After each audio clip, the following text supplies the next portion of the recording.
பிரபு நடித்த தர்மசீலன் என்கிற ஒரு படம். அதில் கவுண்டமணி அவருக்கு நண்பராக நடித்திருப்பார். அப்போது புதிய ஊர் ஒன்றுக்கு ஒரு துக்க நிகழ்வில் கலந்து கொள்ள பிரபுவும் கவுண்டமணியும் செல்வார்கள். அங்கே தங்க வேண்டிய சூழல் ஏற்படும். அவர்களுக்கு உதவியாக அங்கே செந்தில் நியமிக்கப்பட்டிருப்பார். கவுண்டமணி வழக்கம் போல் செந்திலை மட்டம் தட்ட நினைக்கும் போதெல்லாம் செந்தில் உடனே அவரிடம், உங்களுக்கு திண்டுக்கல் சகாயம் தெரியுமா என்று கேட்பார். அதற்கு கவுண்டமணி, அவர் யார் என எனக்கு தெரியாது என்பார். உடனே செந்தில், எனது திண்டுக்கல் சகாயத்தை உங்களுக்கு தெரியாதா? எனக்கு அவரை தெரியும், அவங்க அப்பா அம்மாவை தெரியும், அவங்க குடும்பத்தையே தெரியும், அவரை உங்களுக்கு தெரியாதா என்று தொடர்ந்து கேட்க கவுண்டமணிக்கு அந்த திண்டுக்கல் சகாயம் மீது ஒரு பயம் வந்துவிடும். 2-3 நாட்கள் கழித்து கடைசியில் ஒரு வழியாக, இன்று இரவு 12 மணிக்கு வாருங்கள், திண்டுக்கல் சகாயத்தை காட்டுகிறேன் என்று செந்தில் கூப்பிடுவார். 12 மணிக்கு சென்று பார்த்தால் அந்த திண்டுக்கல் சகாயம் வேறு யாரும் அல்ல, அது செந்தில் தான். உடனே கவுண்டமணி, டேய், இந்த திண்டுக்கல் சகாயம் நீதானா? நான் ஏதோ திண்டுக்கல் சகாயம் பெரிய ரவுடின்னு நினைச்சு பயந்துட்டு இருந்தேன்டா என்று சொல்வார். இப்படி காமெடியாக அந்த காட்சி இருக்கும். ஆனால் புரட்சி தலைவர் எம்ஜிஆர் வாழ்க்கையில் இதே போல அச்சுதன் நாயர் என்கிற பெயர் கிட்டத்தட்ட 1 வருடமாக குழப்பத்தை ஏற்படுத்தியதுடன் எம்ஜிஆரின் மனைவி வழி உறவினர்கள் சிலர் அவரை மட்டமாக பேசுவதற்கும் வழிவகுத்து கொடுத்தது. ஆனால் கடைசியில் அச்சுதன் நாயர் யார் என எம்ஜிஆருக்கு தெரிய வந்தபோது அங்கேதான் ட்விஸ்ட். ஆமாம், யார் அந்த அச்சுதன் நாயர்? பார்க்கலாம் வாங்க. எம்ஜிஆரின் முதல் மனைவி தங்கமணி இறந்த பிறகு சில வருடங்கள் கழித்து எம்ஜிஆருக்கு 2வது திருமணம் செய்ய எம்ஜிஆரின் தாயாரும் அண்ணனும் முடிவு செய்தனர். பாலக்காட்டுக்கு அருகில் உள்ள ஒரு கிராமத்திலிருந்து சதானந்தவதி என்கிற பெண்ணை பார்ப்பதற்கு ஏற்பாடு செய்திருந்தனர். எம்ஜிஆர் அப்போது ஓரளவு நாடகங்களில் நடித்து வந்தார். ஒரு சில படங்களிலும் சின்ன சின்ன வேடங்களில் தலை காட்டியிருந்தார். ஆனால் பாலக்காட்டைச் சேர்ந்த சதானந்தவதியின் குடும்பத்தைச் சேர்ந்தவர்களுக்கு அவர் நாடகத்தில் நடிக்கிறார் என்று சொல்லப்பட்டிருந்தாலும் எம்ஜிஆரை பற்றி பெரிதாக தெரியவில்லை.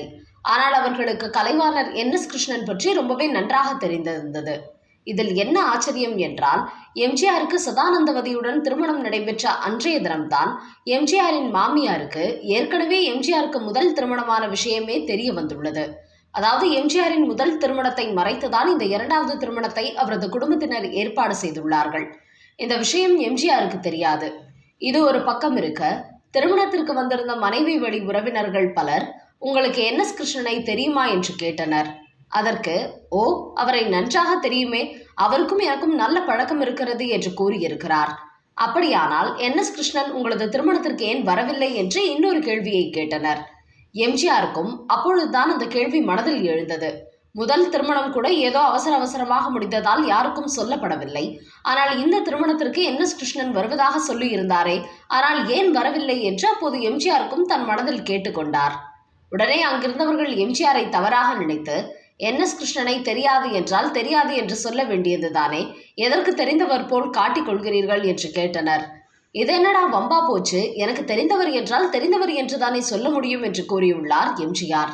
சரி, அப்படி என்றால் உங்களுக்கு அச்சுதன் நாயரை தெரியுமா என்று அடுத்த கேள்வியை கேட்டிருக்கிறார்கள்.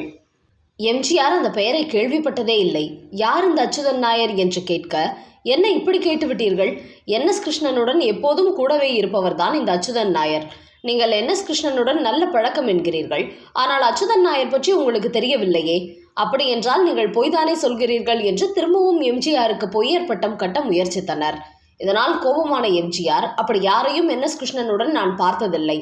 NS கிருஷ்ணனை தெரிந்தவர் என சொல்லிக்கொண்டு அந்த அச்சுதன் நாயர் என்பவர் உங்களை நன்றாக ஏமாற்றி கொண்டிருக்கிறார் என்று கூறியுள்ளார் எம்ஜிஆர்.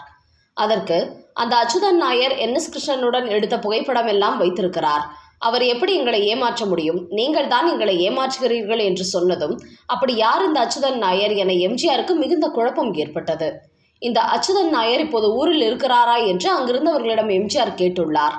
அவர் பக்கத்து ஊர்தான், ஆனால் இப்போது NS கிருஷ்ணனுடன் நடிப்பதற்காக சென்னைக்கு போயிருக்கிறார் என்று கூறினார்கள். இதுவும் எம்ஜிஆருக்கு ஆச்சரியத்தை கொடுத்தது. இப்படி தனக்கு கட்டப்பட்ட ஏமாற்றுக்காரர் பொய்யர் என்கிற பட்டத்துடன் எம்ஜிஆர் கிளம்பி சென்னை வந்துவிட்டார்.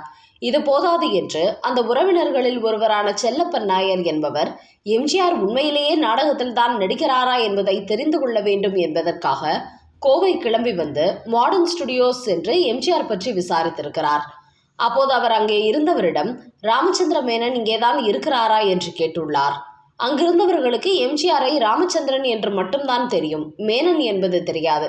அதனால் அப்படி யாரும் இங்கே இல்லை என்று சொல்லிவிட்டார்கள். இதனால் எம்ஜிஆர் நாடகத்திலேயே நடிக்கவில்லை, அதுவே போய் அப்புறம் எப்படி என்.எஸ். கிருஷ்ணனுடன் பழக்கம் என்று சொல்கிறார் என்று ஊருக்கு சென்று தனது சந்தேகத்தை ஊதி பெரிதாக்கிவிட்டார் செல்லப்பன் நாயர். கிட்டத்தட்ட 1 வருடம் இப்படியே ஓடிவிட்டது. ஒரு நாள் மனைவியின் வீட்டிற்கு வந்திருந்தார் எம்ஜிஆர். அங்கே வேறொரு சுப நிகழ்வு நடைபெற்றது. அப்போது வீட்டிற்குள் இருந்த எம்ஜிஆரை ஒருவர் அழைத்து, வெளியே ஒருவர் வந்திருக்கிறார், உங்களை பார்க்க வேண்டும் என்கிறார் என்றதும் வெளியே வந்த எம்ஜிஆரை பார்த்து கூட்டத்தில் இருந்த அந்த நபர் வேகமாக எழுந்து வந்து, என்னென்ன சௌக்கியமா இருக்கீங்களா என்று கேட்க, என்ன கிட்டம்பிள்ளை, நீங்க எங்க இந்த பக்கம், எப்படி இருக்கீங்க என்று கேட்க, எம்ஜிஆரும் அந்த கிட்டம்பிள்ளையும் ஒருவருக்கொருவர் மிக நெருக்கமாக பேசிக்கொள்வதை பார்த்து அங்கிருந்த உறவினர்கள் ஆச்சரியப்பட்டு போனார்கள். காரணம், ஏற்கனவே எம்ஜிஆரிடம் அவர்கள் தெரியுமா என்று விசாரித்த அச்சுதன் நாயர் தான் அந்த கிட்டம்பிள்ளை என்பவர். அப்போது எம்ஜிஆரிடம், இவர்தான் அச்சுதன் நாயர், இவரை தான் உங்களுக்கு தெரியுமா என்று கேட்டோம். தெரியாது என்று சொன்னீர்கள், ஆனால் நீங்கள் இருவரும் மிக நெருங்கிய நண்பர்களாக இருக்கிறீர்களே என்று அப்போது சந்தேகப்பட்ட உறவினர் ஒருவர் இப்போது கேட்டார். அப்போதுதான் இந்த பெயர் குழப்பத்தை புரிந்து கொண்ட எம்ஜிஆர், அச்சுதன் நாயர் எப்படி கிட்டம்பிள்ளை ஆனார் என்கிற விளக்கத்தை அவர்களிடம் சொல்லி இருக்கிறார். அதாவது எம்ஜிஆருடன் சேர்ந்து நாடகங்களில் இணைந்து நடித்த நம்பியார் யாரையும் இப்படி ஜாதி பெயரை சொல்லி அழைப்பதை விரும்ப மாட்டார். அவர்களுக்கு ஏதாவது ஒரு பட்ட பெயரை சூட்டி அல்லது அவர்கள் பெயருடன் பிள்ளை என்கிற வார்த்தையும் சூட்டி அழைப்பதை வாடிக்கையாக கொண்டிருந்தார். அவர் அப்படி அழைப்பதால் எல்லோருமே அதே பெயரில்தான் அவர்களை அழைத்து வந்தார்கள். அப்படி அச்சுதன் நாயருக்கு நம்பியார் சூட்டிய பெயர்தான் கிட்டம்பிள்ளை என்பது. எம்ஜிஆர் உள்ளிட்ட பலரும் அவரை கிட்டம்பிள்ளை என்று அழைத்ததால் அவரது பெயர் அச்சுதன் நாயர் என்பது தெரியாமலேயே போய்விட்டது. இந்த விஷயத்தை தெளிவுபடுத்திய பிறகுதான் எம்ஜிஆர் என்.எஸ். கிருஷ்ணனுக்கு எவ்வளவு பெரிய நண்பராக, அவரது அன்பை பெற்றவராக இருந்து வருகிறார் என்கிற உண்மை அங்கிருந்த உறவினர்களுக்கு தெரிய வந்ததும் எம்ஜிஆரிடம் மன்னிப்பு கேட்டுக்கொண்டனர்.